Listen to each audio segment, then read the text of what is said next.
When it comes to belongings, one of the hardest parts of downsizing is deciding what happens to everything. There are typically four broad categories people consider: keeping, gifting, donating, and selling.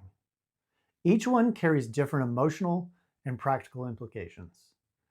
Keeping is straightforward, but space in the next home may be limited, so it requires being selective about what truly adds value to your daily life. Gifting can be meaningful, especially when items carry family history.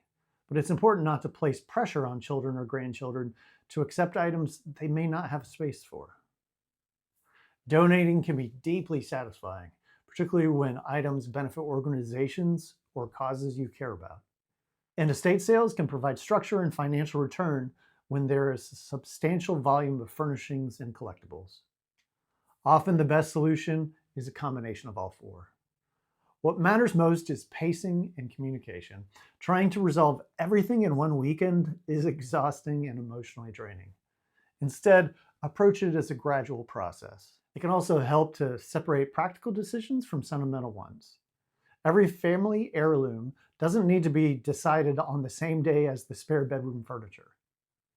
And here's something important: letting go of an object does not erase the memory attached to it. The meaning lives with you, not in the item. When approached thoughtfully, this stage can feel less like loss and more like intentional transition.